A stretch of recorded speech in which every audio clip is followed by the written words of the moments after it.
मैं हूं पल्लवी त्यागी और देश के बुलेटिन के वॉर रूम में आज की शुरुआत ड्रैगन के डर वाली खबर से। ड्रैगन ने अब अपने एयर डिफेंस सिस्टम की ताकत दिखाने की कोशिश की है, यह भी उसके झूठ का एक हिस्सा है। वहीं हिंदुस्तानी शूरवीरों ने भी ड्रैगन को दिखा दिया है कि उनकी बाजुओं में कितना दम है। वहीं चीन ने फिर नीचता दिखाई, अब उसके सैनिकों ने 5 भारतीय नागरिकों को अगवा कर लिया है। वहीं मॉस्को में रक्षा मंत्री राजनाथ सिंह ने चीन को कड़ा संदेश दिया। साथ ही आपको दिखाएंगे ट्रंप ने फिर की प्रधानमंत्री मोदी की तारीफ और ड्रैगन के कायर सैनिकों से पंगा लेने वाले शूरवीरों के गांव पहुंचा टीवी9 भारतवर्ष। इसके अलावा सुशांत केस में बड़ा खुलासा बहुत जल्द हो सकता है। सीबीआई की टीम एक बार फिर सुशांत के घर पहुंची है। तो शुरू करते हैं देश का बुलेटिन।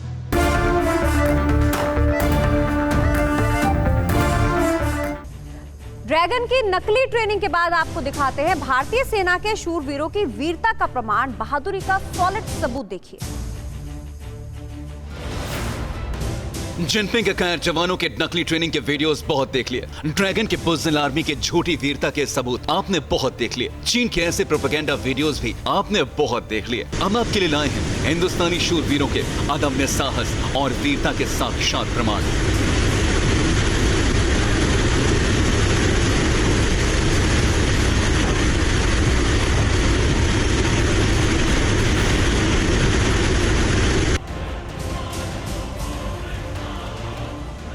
जो कारनामा हिंद की सेना के सच्चे सपूतों ने कर दिखाया है, उसे करने के लिए फौलादी जिगर और पहाड़ जैसी हिम्मत चाहिए। आप भी देखिए।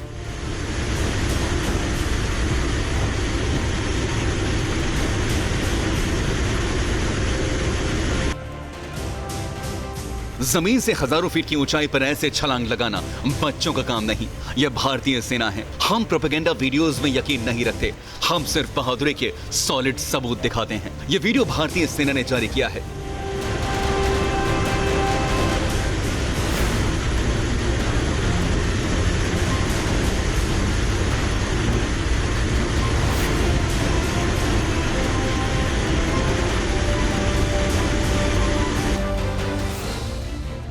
इस वीडियो के साथ लिखा, भारतीय सेना वीरों की सेना है, हर चुनौती के लिए सदैव तैयार। हमारे लिए राष्ट्र सर्वोपरि है। भारतीय सेना हर चुनौती के लिए सक्षम, समर्थ है और पूर्णतया प्रभावशाली भी। देश के 125 करोड़ से ज्यादा नागरिकों को देश की सेना पर गर्व है।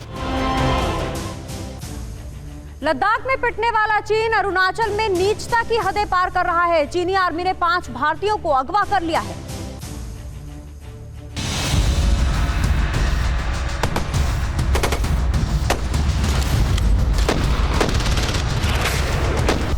घुसपैठ करने वाला ड्रैगन अब नीचता पर उतर आया। भारतीय सेना से पिटा तो अब आम नागरिकों पर कहर ढाने लगा। अरुणाचल बॉर्डर से ड्रैगन की धोखेबाजी की बड़ी खबर। सीमा के पास 5 भारतीय नागरिकों को किया अगवा। जी हां, पहले हिंद की सेना ने गलवान में ड्रैगन की गर्दन मरोड़ी, फिर पैंगोंग में पटका। एलएसी पर कई अहम पोस्ट पर हिंदुस्तानी सेना का कब्जा हुआ और अब बौखलाया ड्रैगन नीचता की हदें पार करने लगा है, मासूमों पर जुल्म ढाने लगा है। अरुणाचल में चीन की चौंकाने वाली करतूत सामने आई। पीएलए के जवानों ने 5 भारतीयों को अगवा किया। अरुणाचल प्रदेश के नाचो इलाके से अगवा किया। घटना के बाद इलाके में दहशत का माहौल। अगवा किए गए लोग स्थानीय ताजिन कम्युनिटी के हैं। स्थानीय विधायक निनोंग इरिंग ने इनकी पुष्टि की है। ड्रैगन के सिपाहियों ने इन 5 गांववालों को तब उठाया जब वो जंगल में शिकार के लिए गए हुए थे। चीनी सेना की हरकत को देखकर 2 गांव वाले तो भागने में कामयाब हो गए, लेकिन 5 लोगों को पकड़कर वो अपने साथ ले गए। अब इस तस्वीर को देखिए। 5 लोगों में से एक ये गांव वाला भी है। इसके भाई ने सरकार से मदद की गुहार लगाई है। वहीं विधायक निनोंग इरिंग ने भी सरकार से 5 गांव वालों को छुड़ाने की अपील की है। साथ ही चीन को बड़ा सबक सिखाने की बात की है। विधायक ने यहां तक दावा किया कि कुछ महीने पहले भी चीन ने इसी तरह की हरकत की थी। आपको बता दें, अरुणाचल बॉर्डर के पास चीन बड़ी साजिश में लगा हुआ है। कहा जा रहा है कि उसने सांगपो नदी पर आर्टिफिशियल लेक तक बना ली है, जिसमें वाटर पंप के जरिए वो असम और अरुणाचल में भयानक बाढ़ लाना चाहता है। वहीं हिंदुस्तान भी लगातार चीन की हर हरकत पर नजर बनाए हुए है। एक तरफ चीन भारत की पीठ पर छुरा घोंप रहा है, भारतीयों को अगवा कर रहा है, तो वहीं दूसरी तरफ भारतीय सेना चीन के नागरिकों की मदद कर रही है। भारतीय सेना ने चीन को इंसानियत का पाठ पढ़ाया है। एलएसी पर तकरार के बीच मानवता की मिसाल पेश की है। दरअसल उत्तरी सिक्किम में कुछ चीनी नागरिक फंस गए थे। जिसके बाद 17,500 फीट की ऊंचाई पर फंसे चीनी नागरिकों की भारतीय सेना ने मदद की। इंडियन आर्मी ने ट्विटर पर यह तस्वीर शेयर कर चीन को बताया कि भारत दुश्मनी नहीं, दोस्ती पर विश्वास करता है, लेकिन अपनी अपनी सीमा की सुरक्षा के लिए कोई समझौता नहीं कर सकता।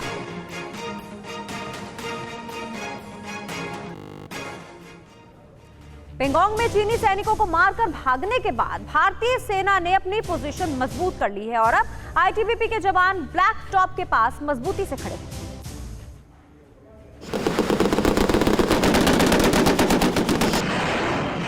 मां भारती के सपूत तैयार हैं। अपनी जमीन की रक्षा के लिए वो 4,994 मीटर की ऊंचाई पर भी तन कर खड़े हैं और ड्रैगन को ये साफ बता दिया है कि सुन लो जिनपिंग, अगर फिर हमसे पंगा लिया तो गिनना शुरू करो अपनी पीएलए के बुरे दिन।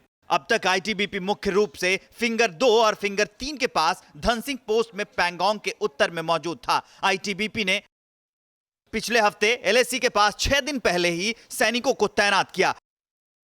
आईटीबीपी ये बात भी कह रही है कि सीमा विवाद के बाद एलएसी पर हम अच्छी स्थिति में हैं। सीमावर्ती चौकियों के बीच सेना की आवाजाही के लिए और भी गाड़ियां उपलब्ध कराई जाएंगी और सरकार द्वारा सड़क निर्माण पर जोर दिया जाएगा।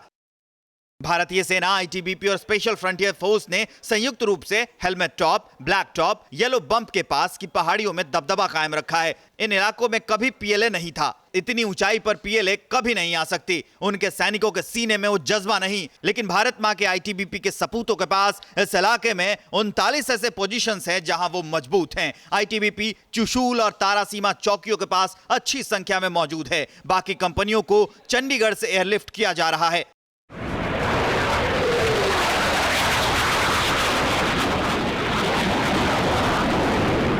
इन जवानों के ही अदम्य साहस से हम अपने दुश्मन को मुंहतोड़ जवाब देते हैं। इन्होंने ही मई और जून में गलवान में पीएलए की गर्दन तोड़ी थी। 14 जून को आईटीबीपी के जवानों के लिए वीरता पदक की सिफारिश की गई थी।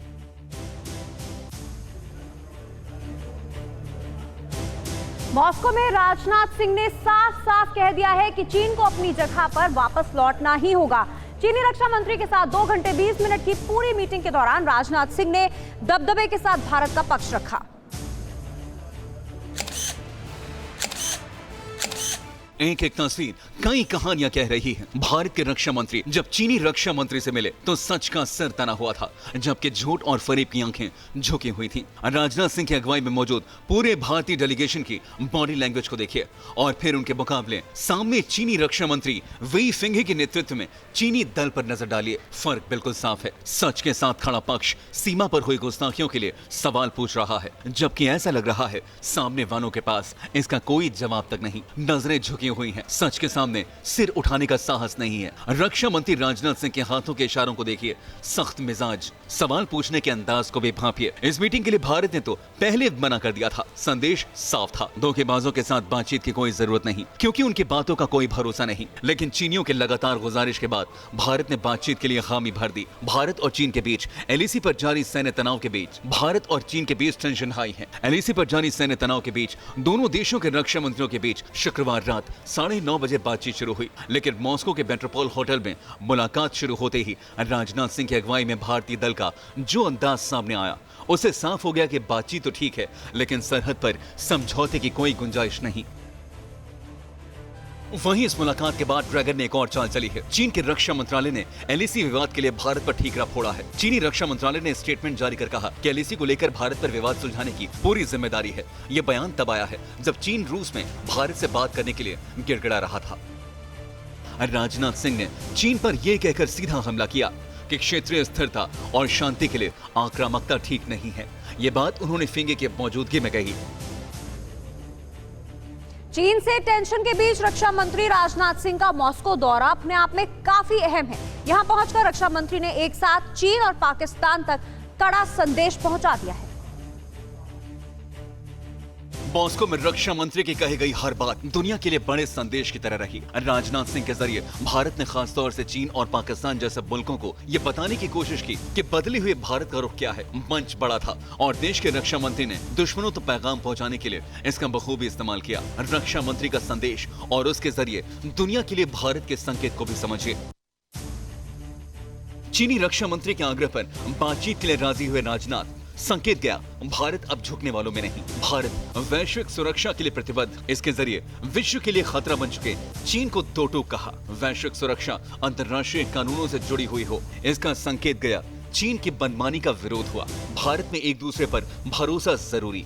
बार बार वादा तोड़ने की चीनी फितरत पर चोट। मतभेदों को शांतिपूर्ण तरीके से सुलझाने की व्यवस्था हो, इसका संकेत गया। भारत का शांति में हमेशा से भरोसा है। राजनाथ ने संदेश दिया, भारत आतंकवाद के सभी प्रारूपों और प्रकारों के खिलाफ है, इसका संकेत गया। चीन के सामने उसके दोस्त पाकिस्तान को चेतावनी। कोविड-19 की वजह से अपनों को खोने वालों के प्रति संवेदना। और इस तरह राजनाथ ने चीन को उसकी चूक याद दिलाई। वहीं इस मुलाकात के बाद चीन के भोंपू मीडिया यानी ग्लोबल टाइम्स की तरफ से भी बयान आया। मॉस्को में चीन और भारत के रक्षा मंत्रियों ने शांति की तरफ बढ़ने की इच्छा जाहिर की है। चीन और भारत दोनों को युद्ध और अतिक्रमण से बचते हुए 7 नवंबर 1959 के एलएसी का आदर करना चाहिए। किसी को भी नया एलएसी बनाने से बचना चाहिए। यानी ड्रैगन डरा हुआ है, उसे लगता है कहीं हिंदुस्तान की सेना एलएसी पार कर उसके इलाकों पर ही कब्जा न कर ले। ड्रैगन को थाईलैंड ने बड़ा झटका दिया है। उसने थाईलैंड के उसी प्रोजेक्ट पर रोक लगा दी है जिसे जिनपिंग किसी हाल में पूरा करना चाहते थे। ये रिपोर्ट देखिए।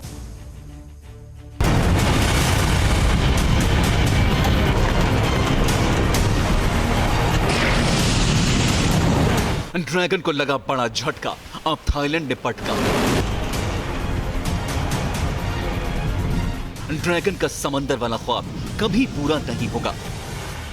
ड्रैगन ने ख्वाहिशें पाल रखी थी, ड्रैगन ने मंसूबे सजोए थे, ड्रैगन ने सपना देखा था और वो था साउथ चाइना सी में उसकी पकड़ बहुत मजबूत होगी। इस गहरे नीले समंदर में उसके बादशाहत होगी। दुनिया में बन रहे इस बड़े बैटल ग्राउंड पर उसका राज होगा। लेकिन थाईलैंड ने एक झटके में उसके सपनों पर पानी फेर दिया। दरअसल रिपोर्ट के मुताबिक थाईलैंड सरकार क्रो कैनाल प्रोजेक्ट को रद्द करने जा रही है, जिसे बीजिंग किसी भी सूरत में पूरा करना चाहता था। अगर ये प्रोजेक्ट पूरा हो जाता तो हिंद महासागर तक उसकी पहुंच आसान हो जाती। थाईलैंड सरकार क्रो कैनाल प्रोजेक्ट रद्द कर रही है। थाईलैंड को लगता है इस प्रोजेक्ट से उसे फायदा नहीं होगा। थाईलैंड का प्लान पनामा नहर की तरह यहां एक नहर बनाने का था। यह नहर साउथ चाइना सी को सीधे हिंद महासागर से जोड़ती, लेकिन थाईलैंड को लगता है कि इस नहर से फायदा नहीं बल्कि नुकसान होगा। इस प्रोजेक्ट के रद्द होने से चीन के सपनों पर पानी फिर गया है। इससे पहले भी थाईलैंड ने सबमरीन खरीद में देरी कर चीन को झटका दिया था। इस तरह क्रो कैनाल प्रोजेक्ट रद्द होने से न तो साउथ चाइना सी में ड्रैगन के बादशाहत कायम हो पाएगी और न ही वो हिंद महासागर तक अपनी पहुंच बना पाएगा। चीन को लग रहा था कि 102 किलोमीटर लंबी नहर के बनने के बाद वो साउथ चाइना सी और हिंद महासागर में अपने बेस तक आसानी से पहुंच बना लेता। अभी उसे वहां पहुंचने में 1100 किलोमीटर का सफर तय करना पड़ता है। थाईलैंड ने चुपके से ड्रैगन को ऐसा घाव दिया है जिसका दर्द उसे बहुत लंबे समय तक रहेगा। भारत और चीन में टेंशन के बीच पहली बार अमेरिकी राष्ट्रपति डोनाल्ड ट्रंप का बयान आया है। उन्होंने चीन को धोखेबाज बताया तो प्रधानमंत्री नरेंद्र मोदी की तारीफ की। भारत और चीन में टेंशन पर सुपर पावर अमेरिका की पूरी नजर है। अमेरिका ने हर बार हिंदुस्तान से दोस्ती निभाई है और चीन से उसकी दुश्मनी जग जाहिर है। यही वजह है कि इस बार भी ट्रंप ने चीन को धोखेबाज मुल्क बताया। ट्रंप ने साफ कहा कि चीन इस वक्त जो भी कर रहा है वह बहुत खराब है। While we're at it, we're talking about China and India. They're going at it pretty good on the border, as you know. It's been very nasty. It's been a very nasty situation. And we stand ready to help with respect to China and India. If we can do anything, we would love to get involved and help. And we are talking to both countries about that. But I appreciate your nice sentiments. They think a lot of India, and so do I, and I think a lot of your Prime Minister. वहीं Trump और भारत के प्रधानमंत्री नरेंद्र मोदी की दोस्ती के बारे में सबको पता है। ट्रंप ने मोदी की तारीफ करते हुए कहा कि पीएम मोदी हमारे सबसे अच्छे दोस्तों में से एक हैं और वो बहुत शानदार काम कर रहे हैं।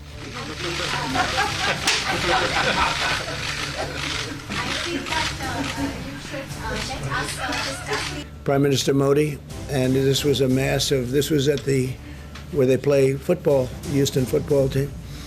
And it was incredible. It was actually incredible, and the Prime Minister could not have been more generous. We have great support from India. We have great support from Prime Minister Modi, and I would think that the people, Indian people, would be voting for Trump. चीन की चालबाजियों पर दुनिया की नजर है। वहीं देश के पीएम मोदी की दोस्ती ट्रंप से लेकर पुतिन तक है। ऐसे में ड्रैगन की भलाई इसी में है कि वो अपनी हदों में रहे। शौविक सैमुअल मिरांडा पर सुनवाई जारी। ड्रग्स केस में मुंबई के किला कोर्ट में यह सुनवाई हो रही है। बड़ी खबर बता रहे हैं आपको, एनसीबी ने दोनों की 7 दिन की कस्टडी मांगी है। एनसीबी रिया चक्रवर्ती को भी समन जारी कर सकती है। ड्रग्स केस में पूछताछ के लिए बुलाया जा सकता है एनसीबी द्वारा। तो एनसीबी ने 7 दिन की फिलहाल कस्टडी मांगी है शौविक की और सैमुअल मिरांडा की। सुशांत केस में सीबीआई की टीम एक पहलू की जांच कर रही है और बाकी पहलुओं पर नजर रख रही है। आज सीबीआई और फोरेंसिक टीम सुशांत के घर माउंट ब्लैंक की छत पर पहुंची। वहां बहन मीतू सिंह भी थी। इन तस्वीरों को बहुत गौर से देखिए। बांद्रा में सुशांत के घर माउंट ब्लैंक की छत पर सीबीआई की टीम पहुंची। सीबीआई के साथ सुशांत की बहन मीतू भी थी। मीतू के साथ सीबीआई की टीम ये समझने की कोशिश कर रही है कि आखिर उस दिन हुआ क्या था। एम्स की फोरेंसिक टीम भी इस वक्त सुशांत के माउंट ब्लैंक वाले घर पर मौजूद है। सीबीआई की एक टीम इस वक्त सुशांत के बांद्रा स्थित घर माउंट ब्लैंक पर पहुंची है। सीबीआई की टीम के साथ साथ सुशांत की जो बहन है मीतू सिंह, वो भी इस वक्त माउंट ब्लैंक में ही मौजूद है। अब मीतू जब सीबीआई की टीम के साथ अंदर पहुंची है तो ये देखना होगा कि क्या उस दिन जो कुछ हुआ था उसका रिक्रिएशन एक बार फिर से किया जाएगा, क्योंकि पहले ही सीबीआई की टीम सिद्धार्थ पिठानी, दीपेश, केशव, नीरज, जितने भी लोग आई विटनेस उस दिन यहाँ पर मौजूद थे उनको बुलाकर रिक्रिएशन करा चुकी है।